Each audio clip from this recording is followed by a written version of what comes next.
What's going on, you guys? petplatypus here, and today I'm going to be reviewing the Kongou Banchou manga series. Now, you guys may remember I did a recommendations video for this series. I spoke very highly of it. Did it still hold up? Did it go downhill? That's what this review is for. So, explaining the setup to this series is kind of difficult because it's very, very, very dumb. If you want to know what I mean, here's the premise. The basic premise is you've got Banchou, who are like, from what I read in the translation, at least, I don't know if it's like a good translation or not, but because there's no official volumes, it's basically like a high school defender of the weak, Kuwabara type, you know, live by a man's code. It doesn't have to be a man per se, but you know what I mean. Lives by the man's code, protects people from bullies, that kind of character. And 23 of them, I believe, from each district of Japan are going to have like this big battle royale for turf, and whoever has all the Japanese territories by the end can like reform and make their own rules for the government. And it's really dumb and it makes no sense, but once you get past that, the series has great execution, great humor, great characters, and I'll be going into those individually right now. So as far as characters go, several of them are enemies turned good, so I kind of have to go into a little bit of spoilers just to talk about them, but it's not that big of a deal. We got Kongou Banchou himself, and he's like the greatest thing ever. Like, this guy is awesome. His dialogue, his attitude, his themes and morals, his badass take no shit attitude. Like I said, I already said his attitude, but still, he has that take no shit attitude, which is very, very cool. He's overpowered, but he gets pushed to his limits at the right times to where it's not boring to watch him. And he's not like a developed character, but I don't think he was supposed to be. I think he's supposed to be more of a, you know, example, a leader type character. You know, everyone kind of follows him and lives by his example. So he's not exactly developed, but I don't think he's supposed to be. As far as other characters go, there's his high school friend. She doesn't appear that much. She's normal. No powers or anything. She's whatever, generic. She doesn't appear that much, like I said, so not really much to go into. I forget her name. I think it's Sakura, actually. How fucking coincidental that the character named Sakura in this series is useless. Well, whatever. Not taking shots at Naruto. But anyways, we've got, I believe his name is like Hikio Banchou. I don't forget how to say it, but I think it means cowardly. I wasn't sure if I'd like this character at first because he seemed like he wouldn't really be hands-on. He seemed like he'd be, you know, always cowardly and everything. That's the point of his character, to do things in a way where he doesn't actually have to fight. He just kind of fucks them over with underhanded tactics. And he ended up being very cool. He ended up having a good backstory. Well, not really a backstory, but he ended up having a good story to his character. He ended up having some really cool weaponry that he ended up using, good hand-to-hand scenes. So yeah, he was actually a very nicely done character.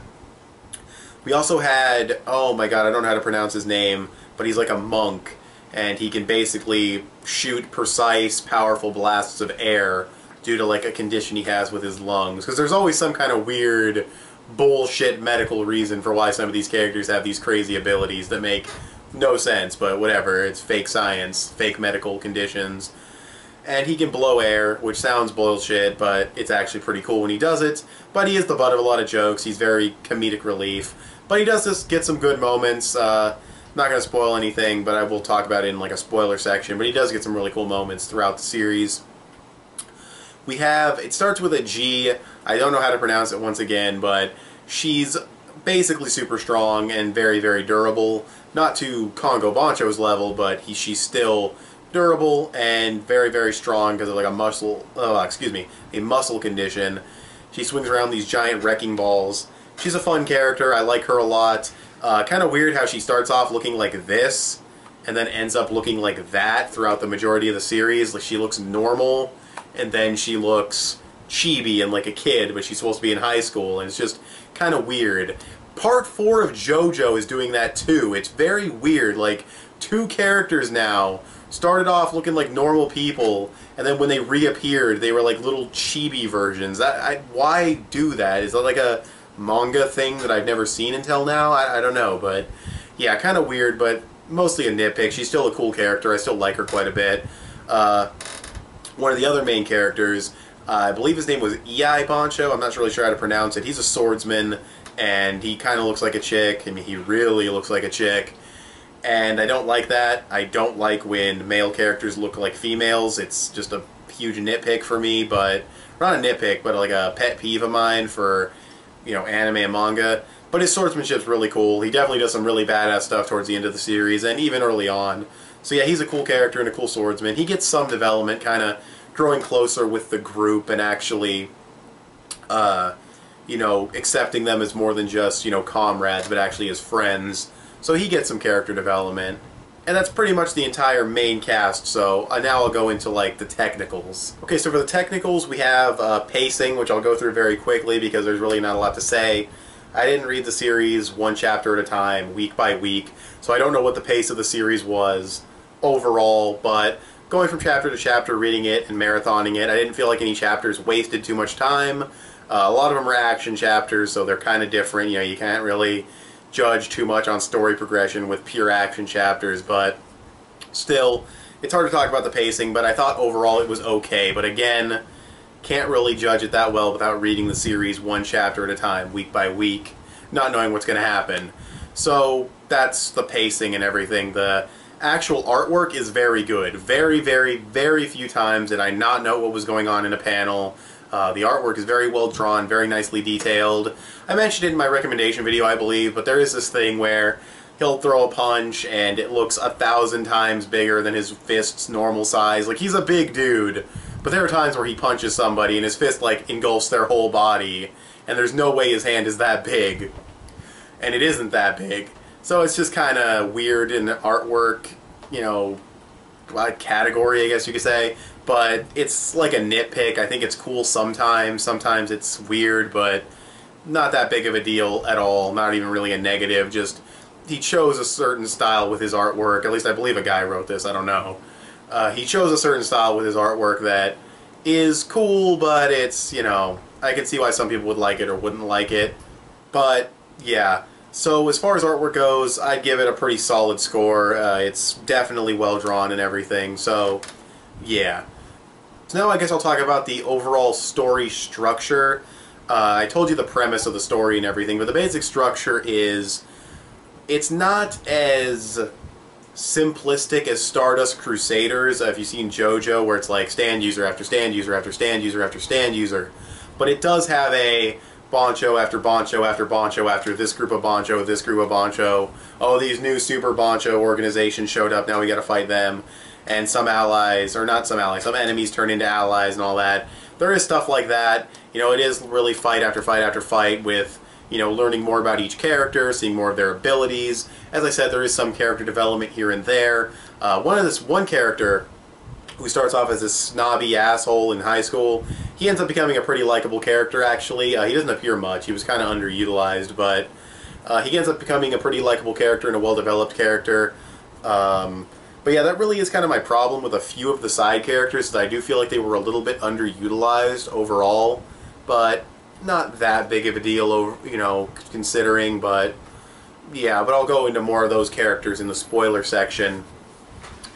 But yeah, that's basically the structure, you know, there's not a lot of depth to this plot. Again, you find out more about Kongou Banchou himself, and why he's so strong and he can harden his skin and everything. Which, by the way, this series did do before Hockey in One Piece. I just want to point that out. You know, he hardens his skin and makes it darker, which is very similar to Armament Hockey from after time skip One Piece.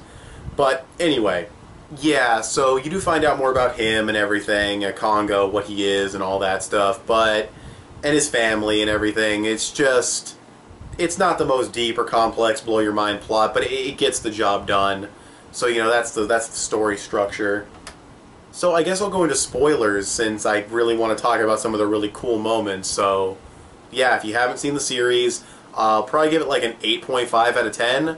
I think from a technical aspect it's well done. I think from an entertainment perspective it's very well done.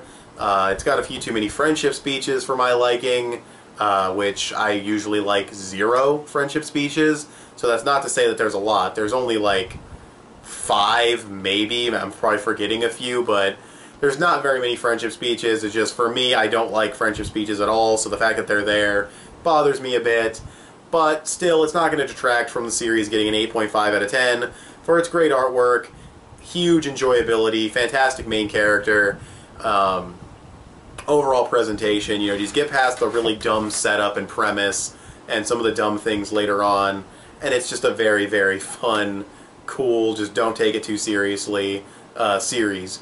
So once again, an 8.5 out of 10, and yeah, tell me what you guys think of the Kongou Banchou series in the comment section below. Follow me on Instagram, subscribe if you haven't already, or if you like what you've seen here, give this video a thumbs up. And if you haven't read the series, I'll talk to you guys later. If you're still here, I'm going to go into spoilers, so hopefully you have read the series, or you just don't give a shit about spoilers. Doesn't really matter to me. So, as far as spoilers go, I guess I'll just go into his family. His dad, I felt, was underutilized. I don't think he did enough combat-wise. I thought his dad would be a really, really cool character, and he's just kind of okay. I like that he ended up being an ally overall, but he just seemed underutilized. Same thing with their sister. I really thought there could have been more from her, and there just wasn't, so yeah, you know, she was okay, but again, underutilized. The girl that was not a love interest, but I think she started to have a crush on Kongou Banchou, Sakura, I think her name is, or something.